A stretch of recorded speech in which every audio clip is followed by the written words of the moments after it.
ನಮಸ್ತೆ ವೀಕ್ಷಕರೇ, ಗುರುದತ್ತ ಯೂಟ್ಯೂಬ್ ಚಾನಲ್ಗೆ ಸ್ವಾಗತ ಸುಸ್ವಾಗತ. ವೀಕ್ಷಕರೇ, ಇವತ್ತಿನ ಈ ವಿಡಿಯೋದಲ್ಲಿ ಈ ಸ್ಥೂಲ ದೇಹ ಯೋಗ ಅಂದರೆ ಗಟ್ಟಿ ಮುಟ್ಟಾಗಿರ್ತಕ್ಕಂಥದ್ದು, ತುಂಬ ಫಿಟ್ನೆಸ್ ಆಗಿರ್ತಾರೆ. ಹುಟ್ಟಿದ ಆರಂಭದಿಂದ ತನ್ನ ಅಂತ್ಯಕಾಲದವರೆಗೂ ಕೂಡ ಭಾಳ ಸದೃಢವಾದ ದೇಹದ ಮೈಕಟ್ಟನ್ನು ಹೊಂದಿರತಕ್ಕಂಥದ್ದು, ಯಾವುದೇ ರೀತಿ ಕಾಯಿಲೆಗಳಿಗೆ ಒಳಗಾಗೋದಿಲ್ಲ, ತುಂಬ ಶ್ರೇಷ್ಠವಾಗಿ ಮತ್ತು ಬಲಾಢ್ಯವಾಗಿರ್ತಕ್ಕಂಥ ಸ್ಥೂಲ ದೇಹ ಯೋಗ ಮೀನ್ಸ್ ಗಟ್ಟಿ ಮುಟ್ಟಾದ ಯೋಗ ಯಾವ ರೀತಿ ಇರ್ತದೆ ಅಂತ ಜಾತಕದಲ್ಲಿ ನೋಡ್ತಾ ಹೋಗೋಣ ವೀಕ್ಷಕರೇ. ಈ ಉದಾಹರಣೆಗೆ ಒಂದು ಲಗ್ನ ತಗೊಳ್ಳೋಣ. ಯಾವ್ದು ತಗೊಳ್ಳೋಣ? ಮೀನ ಲಗ್ನ ತಗೊಳ್ಳೋಣ ಅಂತ ತಿಳ್ಕೊಳ್ಳಿ. ಮೀನ ಲಗ್ನ ತಗೊಳ್ಳೋಣ. ಉದಾಹರಣೆಗೆ ಇದು ಮೀನ ಲಗ್ನ ವೀಕ್ಷಕರೇ, ಮೀನ ಲಗ್ನ. ಈ ಲಗ್ನಾಧಿಪತಿಯು ಕರ್ಕ, ಮಕರ, ಕುಂಭ, ಮೀನ ಈ ಜಲರಾಶಿಗಳಲ್ಲಿ ಇದ್ದು ಮೀನ್ಸ್ ಲಗ್ನಾಧಿಪತಿಯು ಮೀನ ಲಗ್ನಕ್ಕೆ ಅಧಿಪತಿ ಬಂದು ಗುರು ಆಗ್ತಾನೆ. ಗುರು ಬಂದು ಈ ಕರ್ಕ, ಮಕರ, ಕುಂಭ, ಮೀನ ಜಲರಾಶಿಗಳು, ಕರ್ಕಾಟಕ ರಾಶಿಯಲ್ಲಿ ಇಲ್ಲಿ ಗುರು ಇದ್ದರೆ, ಮಕರ ರಾಶಿಯಲ್ಲಿ ಗುರು ಇದ್ದರೆ, ಕುಂಭರಾಶಿಯಲ್ಲಿ ಗುರು ಮತ್ತು ಮೀನ ರಾಶಿಯಲ್ಲಿ ಸ್ವಕ್ಷೇತ್ರವಂತನೇ ಗುರು. ಜಲರಾಶಿಗಳಾಗಿರ್ತಕ್ಕಂಥ ಕರ್ಕ, ಮಕರ, ಕುಂಭ, ಮೀನ ರಾಶಿಗಳಲ್ಲಿ ಗುರು ಕೂತಾರೆ. ಲಗ್ನಾಧಿಪತಿಯು ಇಲ್ಲಿ ಬಂದು ಕೂತಿರಬೇಕು ವೀಕ್ಷಕರೇ. ಇಲ್ಲಿ ಬಂದು ಕೂತಿದ್ರೆ ಇದು ಸ್ಥೂಲ ದೇಹ ಯೋಗ ಆಗ್ತಕ್ಕಂಥದ್ದು. ಸ್ಥೂಲ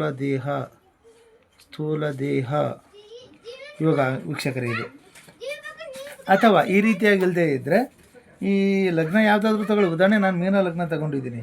ಈ ರೀತಿ ಇಲ್ಲದೆ ಇದ್ದರೆ ಇನ್ನೊಂದು ರೀತಿಯಲ್ಲಿ ಇರ್ತಕ್ಕಂಥದ್ದು ಮೇಷ, ಕರ್ಕ, ತುಲ, ಮಕರ ರಾಶಿಗಳಲ್ಲಿ, ಚರರಾಶಿಗಳಲ್ಲಿ ಈ ಮೇಷರಾಶಿಯಲ್ಲಿ ಗುರು ಕೂತ್ರೆ, ಮೀನ ಲಗ್ನ ತಗೊಂಡಿರೋದ್ರಿಂದ ಮೇಷರಾಶಿಯಲ್ಲಿ ಕೂತ್ರೆ, ಆಮೇಲೆ ಈ ಕರ್ಕಾಟಕ ರಾಶಿಯಲ್ಲಿ ಗುರು ಕೂತ್ರೆ ಉಚ್ಚಕ್ಷೇತ್ರವಂತನೇ ಕರ್ಕಾಟಕ ರಾಶಿ. ಅಥವಾ ತುಲಾ ರಾಶಿಯಲ್ಲಿ ಇಲ್ಲಿ ಬಂದು ತುಲಾ ರಾಶಿಯಲ್ಲಿ ಬಂದು ಗುರು ಕೂತ್ರೆ, ಆನಂತರ ಈ ಮಕರ ರಾಶಿಯಲ್ಲಿ ಸೇಮ್ ಇದೇ ಮಕರ ರಾಶಿಯಲ್ಲಿ ಬಂದು ಗುರು ಕೂತ್ರೆ ಈ ಯೋಗನೂ ಕೂಡ ಜಾತಕನ ಸ್ಥೂಲ ದೇಹವನ್ನು ಉಂಟು ಮಾಡ್ತಕ್ಕಂಥದ್ದು, ಅಂದರೆ ಗಟ್ಟಿಮುಟ್ಟಾದ ದೇಹವನ್ನು ಉಂಟು ಮಾಡ್ತಕ್ಕಂಥದ್ದು. ಫಸ್ಟ್ ಈ ಲೈನಲ್ಲೂ ನೋಡ್ಬೋದು, ಈ ಲೈನಲ್ಲೂ ನೋಡ್ಬೋದು ವೀಕ್ಷಕರೇ. ಎರಡು ರೀತಿಯಲ್ಲೂ ಕೂಡ ಈ ರೀತಿಯಾಗಿರ್ತಕ್ಕಂಥದ್ದು ಕೂತಿರ್ಬೇಕು ಅಥವಾ ನೋಡ್ತಾ ಇರಬೇಕು. ಶುಭ ಗ್ರಹಗಳಿಂದ ನೋಡಲ್ಪಟ್ಟರೂ ಕೂಡ ಜಾತಕ ತುಂಬ ಶ್ರೇಷ್ಠವಾಗಿ ವರ್ಕ್ ಆಗ್ತಕ್ಕಂಥದ್ದು ಮತ್ತು ಗಟ್ಟಿಮುಟ್ಟಿಯಾಗಿರ್ತಕ್ಕಂಥ ದೇಹ ವೀಕ್ಷಕರೇ. ಆಮೇಲೆ ಲಗ್ನಾಧಿಪತಿಯು ನವಾಂಶದಲ್ಲಿದ್ದಾರೆ ಮೀನ್ಸ್ ಒಂಬತ್ತನೇ ಸ್ಥಾನ, ಭಾಗ್ಯಸ್ಥಾನ ಅಂತ ಕರಿತೇವೆ. ಉದಾಹರಣೆಗೆ ಈ ಮೀನ ಲಗ್ನಕ್ಕೆ ಲಗ್ನಾಧಿಪತಿಯು ಭಾಗ್ಯಸ್ಥಾನದಲ್ಲಿ 1 2 3 4 5 6 7 8 9ನೇ ಮನೆ ವೃಶ್ಚಿಕ ರಾಶಿಯಲ್ಲಿ ಬಂದು ಕೂತರೆ ಗುರು ನವಮ ಸ್ಥಾನದಲ್ಲಿ. ಈ ನವಮಾಧಿಪತಿಯು ಕರ್ಕ, ಮಕರ, ಕುಂಭ, ಮೀನಗಳಲ್ಲಿ ಇರಬೇಕು ವೀಕ್ಷಕರೇ. ಈ ನವಮಾಧಿಪತಿ ಯಾರು? ಕುಜ ಬಂದು ಎಲ್ಲಿರಬೇಕು? ಈ ಕರ್ಕ, ಮಕರ, ಕುಂಭ, ಮೀನ ರಾಶಿಯಲ್ಲಿ ಇಲ್ಲಿ ಬಂದು ಕುಜ ಕೂತಿರಬೇಕು. ಕರ್ಕ, ಮಕರ, ಕುಂಭ, ಮೀನ ರಾಶಿಯಲ್ಲಿ ಇಲ್ಲಿ ಲಗ್ನಾಧಿಪತಿಯು ನವಮದಲ್ಲಿದ್ದು ನವಮಾಧಿಪತಿಯು ಕರ್ಕ, ಮಕರ, ಕುಂಭ, ಮೀನ ರಾಶಿಯಲ್ಲಿ. ಅರ್ಥ ಆಗುತ್ತೆ ಅನಿಸುತ್ತೆ. ಈ ರೀತಿಯಲ್ಲಿದ್ದರೂ ಕೂಡ ಸದೃಢವಾದ ದೇಹವನ್ನು ಹೊಂದತಕ್ಕಂಥದ್ದು. ಸದೃಢ ದೇಹ, ಗಟ್ಟಿಮುಟ್ಟಾದ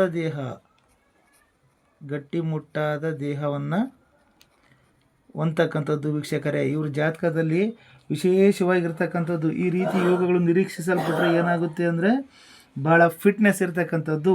ದೇಹದಲ್ಲಿ ಯಾವುದೇ ರೀತಿ ಪದೇ ಕಾಯಿಲೆಗೊಳಗಾಗೋದಿಲ್ಲ.